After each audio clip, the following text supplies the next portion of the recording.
Education को कल अपन ने डिस्कस करी बेसिक ट्यूनर जिसमें अंडर सब्सक्रिप्शन कॉमन सब्सक्रिप्शन और फुल सब्सक्रिप्शन के बेसिक। आज अपन बात करेंगे पॉलिश एडवांस पॉलिश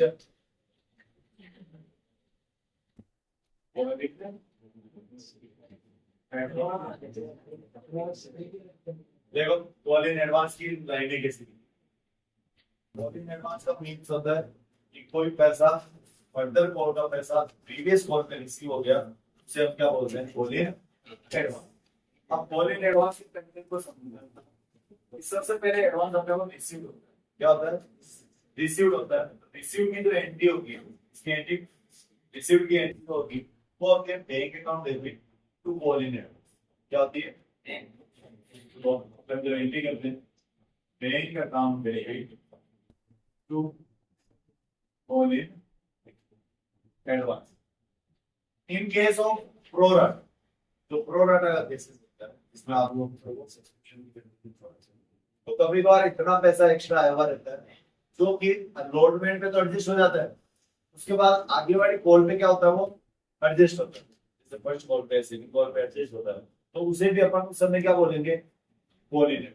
क्या बोलेंगे? दो कंडीशन है पॉलिन एडवांस की। पहला तो क्वेश्चन क्लियर ही हमने कहेगा कि पॉलिन एडवांस आ रहा है तब अपन समझेंगे पॉलिन एडवांस है।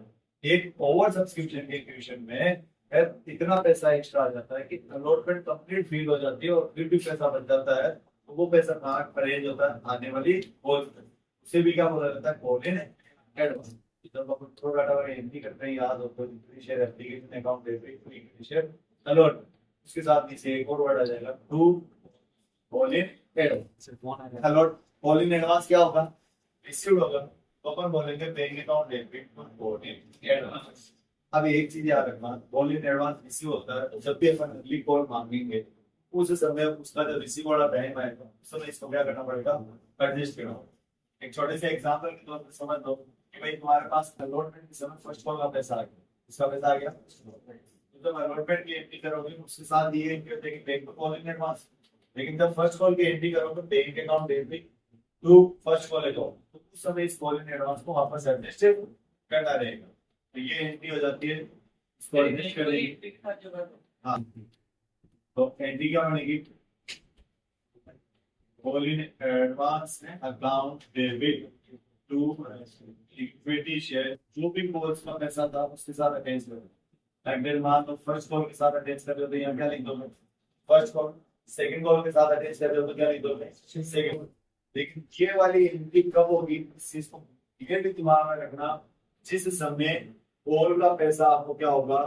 रिसीव्ड होगा उस समय एंट्री को आप क्या करोगे? उसके साथ मर्ज कर दोगे। मर्ज करोगे तो उसकी रिसीव वाली एंट्री करके वर्ड क्या नहीं मिलेगा कॉल को? बैंक अकाउंट क्योंकि आप तो रिसीव की एंट्री करते हो वो अपने bank account debit to equity share first करो होती है। आप उसके साथ इस पॉलिन एडवांस को क्या कर रहे हो? एडजस्ट कर रहे हो।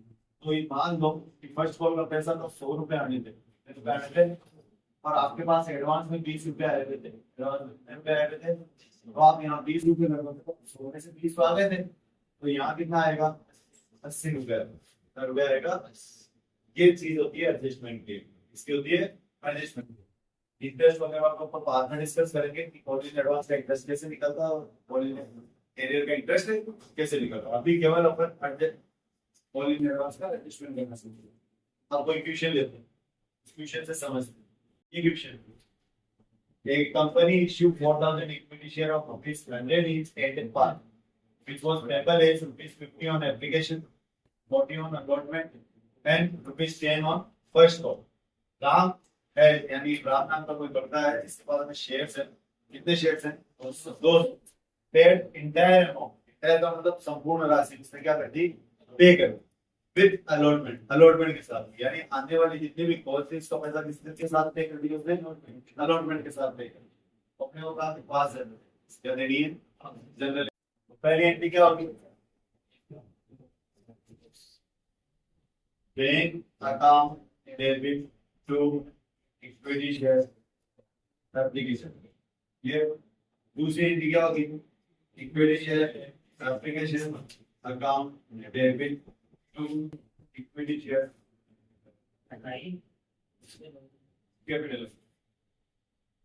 एप्लीकेशन कितने रुपए की है और शेयर कितने हैं, मल्टीप्लाई करेंगे तो बनते हैं तो यार लिखते होगा तो दोनों जगह आ जाएगा।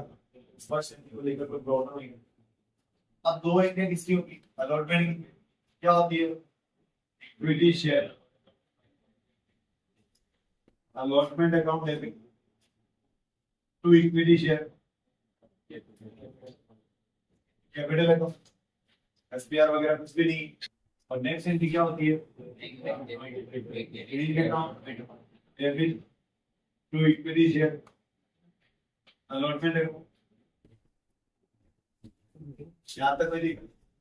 अब आपको पता है कि इस बंदे ने अलॉटमेंट के साथ फर्स्ट कॉल दे दी, मतलब कॉल इन एडवांस आ गया, इसके साथ आया अलॉटमेंट के साथ, तो अलॉटमेंट के साथ ही कॉल इन एडवांस की एंट्री करेंगे, तो अलग से सेपरेट दे दो। क्या लिख दोगे, billing account debit to call in, और जब थोड़े से होशियार हो जाओ तो इसके साथ इसको मर्ज भी कर सकते हो, तो बस एक लाइन लिखने को कॉल इन एडवांस, तो इसका और कॉल इन एडवांस का दोनों पैसा देखना जाएगा, लिखा जाएगा। अब अमाउंट की बात करें तो अलॉटमेंट कितने की थी, इंटू करोगे 1,60,000। यहाँ पर भी मैंने मर्ज इसमें भी करेंगे, इस एंट्री में कंफ्यूजन नहीं होगी। अब एडवांस कितना आया, 200 रुपये। कौन सा पैसा एडवांस में आया, फर्स्ट कॉल। फर्स्ट कॉल कितने रुपए की थी, 10 रुपए। 10 रुपए को 200 से इंटू कराऊंगा कितने हो गए, 2000। यहाँ कितने रुपए लिखोगे, 2000 कितने लिखेंगे। अब अपन मतलब फर्स्ट कॉल की एंट्री करने बैठेंगे, equity share first call account है तो इक्विटी शेयर कैपिटल अकाउंट, फिर अपन एंट्री करते हैं बैंक अकाउंट है। अब आपको पता है कि वो कॉल इन एडवांस जो आया होगा वो यहाँ क्या करना पड़ेगा, अपने एडजस्ट करना पड़ेगा। यहाँ क्या बोलेंगे, कॉल इन एडवांस अकाउंट है to equity share first call. ये अब अमाउंट कैसे आएगा, एडवांस वाला तो एडवांस में लिख दो, उसमें तो कोई छेड़खानी करेंगे।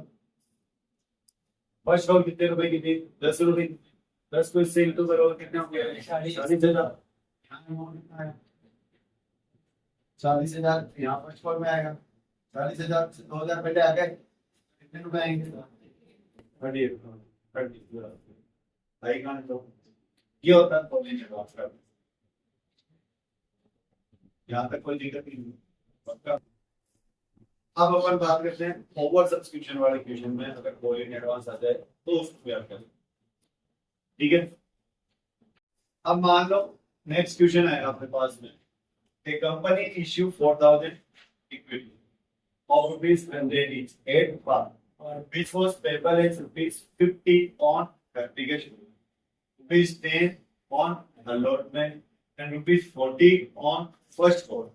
Company received 5,000 share applications and allotted share on pro rata basis. Company ने क्या करा, pro rata basis पे शेयर को क्या किया, अलॉट कर दिया। ठीक है, यहाँ तक किसी को कोई टेंशन। अगर अपन इसकी समरी बनाते हैं, क्या लिखते हैं, 4,000 इक्विटी शेयर्स 100, एप्लीकेशन कितने की है, 50, अलॉटमेंट कितने की है, 40, सॉरी 10, और फर्स्ट कॉल कितने की है, 40। कंपनी को एप्लीकेशन कितनी मिली, 5,000। कंपनी को एप्लीकेशन कितनी मिली, 5,000। अब इंडिया में क्या करा, 5,000 शेयर जिन्होंने अप्लाई करे तो उनको कितने शेयर दिए, 4,000 ने 4,000 शेयर दिए। अब यहाँ एक्सिस कितना है ना, 1,000 एक्सिस है। अब 1,000 को तुम 50 से मल्टीप्लाई करते हो तो रुपये बनते हैं 50। ट्यूशन के हिसाब से तो तुम्हारा पता है कि प्रो राटा हुआ, क्या हुआ है, प्रो राटा हुआ। जब एंट्री करने बैठोगे तो एक प्रॉब्लम आएगी, बहुत समझना पड़ेगा। फिर बाद में बताऊंगा कि यहाँ पे क्या दिक्कत है। तुम एंट्री करने बैठते हो, फर्स्ट एंट्री एप्लीकेशन को इससे करते हो, तो bank account debit to equity share application multiply करते हो कितने रुपए बनते हैं? 2,50,000, 2,50,000। फिर नेक्स्ट एंट्री करते हो तो एप्लीकेशन में कितना लिखते हो? 250 कितना लिखते हो? फिर तुम कैपिटल के अंदर डाल देते हैं अमाउंट को। कैपिटल में अमाउंट रहता है 2,00,000 रुपए, 50 से मल्टीप्लाई हो जाएगा 4,000। फिर तुम प्रो राटा में इसी की जगह लिख देते हो तो इक्विटी शेयर और तुम रुपए लिख देते हो तो तुम्हारे प्रो राटा में आए थे वो है 50,000। कल वाले मेथड के अकॉर्डिंग ऐसे ही करते हो। अब एक बार यार इतना जरूर आता हो जितने शेयर्स अलॉट हुए उसको भी आप एक बार बाय डिफॉल्ट अलॉटमेंट में मल्टीप्लाई करके जरूर देगा। अलॉटमेंट कितने का? 10 को 4,000 देख तो बच्चों ने पिछला 10 यानी 40,000 रुपए के अलॉटमेंट में एडजस्ट कर सकते हो आप। रुपए एडजस्ट कर सकते हो। और यहाँ एक्स्ट्रा पैसा कितना आपका? 50,000 में से क्या होगा? 40,000 रुपए ही आप अरेंज होंगे अलॉटमेंट पे। और जो बच गए 10,000 वो किस पे अरेंज होंगे? First call. पहले से एडवांस आया हुआ पैसा इसको क्या बोलेंगे अपन? Call in advance. यहाँ अमाउंट कितना आएगा? हाईएस्ट 40 और यहाँ क्या लिख देंगे? 2 कॉल इन एडवांस। अब देखो फर्स्ट फॉर अलॉटमेंट की एंट्री करोगे ड्यू की सेम टू करोगे कितना हुआ? 40। कितना लिखोगे? 40,000। अगर आप वहां गलती से 50,000 कर दोगे तो भी आप पकड़ में आ जाओगे। कैसे? अब आप क्या करते हो? जितना ही आता है उसमें जो प्रो राटा हो क्या करते हो? लेस 40,000 से 50,000 लेस करने का मतलब क्या हुआ? माइनस में चलेगा। माइनस में जा नहीं सकते इसलिए यहाँ पर हाईएस्ट अलॉटमेंट कितना एडजस्ट होगा? 40,000। तो अब आपके 40,000 में से 40,000 आपको एडवांस में आए हुए थे। ये अमाउंट कैंडी का अमाउंट क्या आ जाएगा? 0 से यहाँ पर लिखो ही मत पढ़ने के सवाल क्लियर। अब इन लिख सकते हो इसकी जगह क्या वर्ड लिख सकते हो? न्यू वर्ड लिख सकते हो। अब यहाँ आती है फर्स्ट कॉल कितने रुपए की? 40। 40 को इससे इंटू करोगे कितने हुए? 1,60,000। तो अब देखो फर्स्ट कॉल कितने की? 1,60। 1,60 में से एडवांस कितना आया? 10,000। तो अब रिसीव कितना होगा? 1,50,000। रिसीव होगा 1,50,000। चलेगी।